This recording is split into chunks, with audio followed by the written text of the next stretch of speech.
Eu me chamo Itamar Vidal e não tenho filiação acadêmica.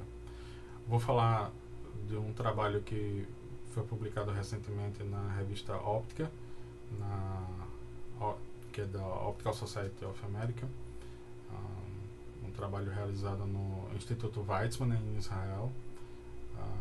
E aqui eu quero deixar minhas homenagens ao professor Yaron Silberberg, que foi a pessoa que me recebeu no Weizmann, no período em que eu fiz um pós-doutorado e a posteriori como professor visitante.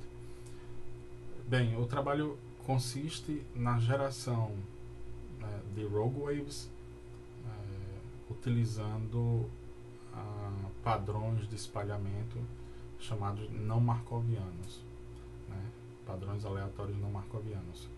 A propagação dos speckles gerados aconteceu tanto em um meio linear quanto em um meio não linear. Esses padrões de speckles, em que foram observadas essas rogue waves, essas ondas gigantes que acontecem em forma de speckles muito brilhantes, elas não é de se estranhar em meio linear que elas aconteçam, porque o que nós estamos fazendo é correlacionando variáveis aleatórias, e nesse caso você sai da distribuição normal. Esse é um dos critérios para que você tenha uma distribuição normal, é que as variáveis sejam estatisticamente independentes. Com isso, foi observado que a distribuição de probabilidade ela começa a ter uma cauda longa, e existe uma relação direta entre o grau de não markovianidade, ou quanto esse sistema tem de memória, com o tamanho das rogue waves. Então esse é um fato interessante de se observar, embora a existência das rogue waves em sistemas com variáveis aleatórias não correlacionadas seja algo que não seja, digamos, uma surpresa, embora esse tipo de coisa não se tenha na literatura até então.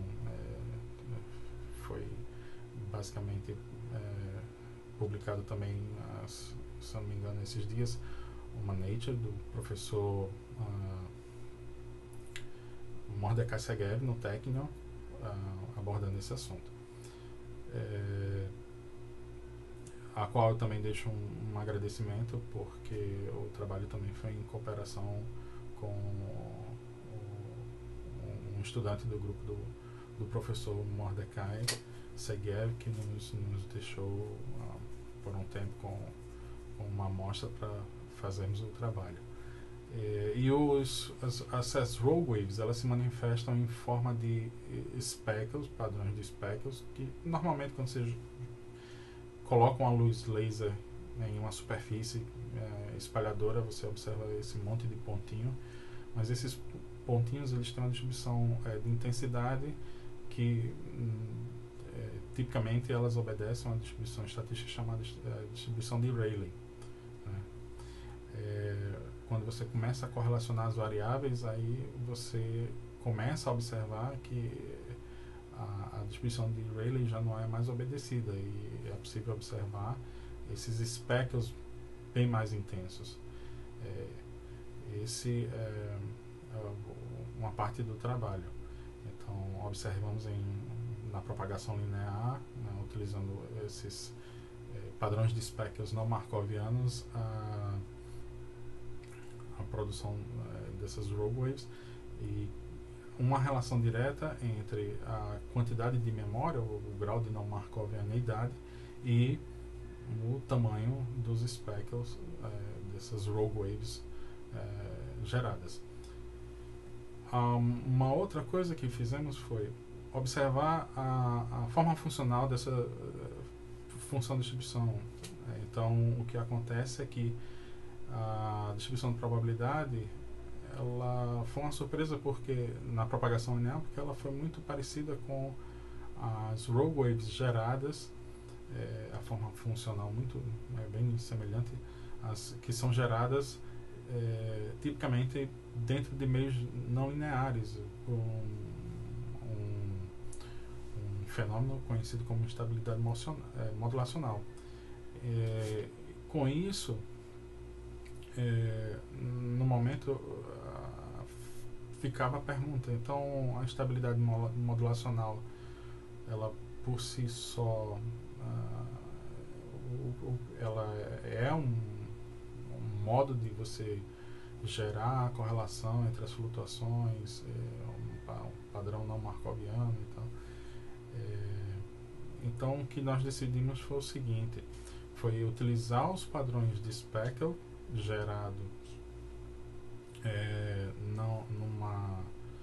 já depois de se propagarem, ou seja, já se ter rogue waves, e colocar esses padrões de Speckle dentro de um meio não linear, que foi um cristal fotorrefrativo, onde a não linearidade ela é controlada via eletricidade, digamos assim. Então nós colocamos os padrões de speckles com as rogue waves para se propagarem dentro de um meio não linear. E o que a gente percebeu é que, diferente do que a gente esperava inicialmente, que o meio não linear só seria uma espécie de amplificador dessas rogue waves, o padrão estatístico mudou completamente. Então, o que nós observamos é que as duas gerações são mecanismos diferentes. Então, o que nós observamos no artigo publicado foi basicamente isso.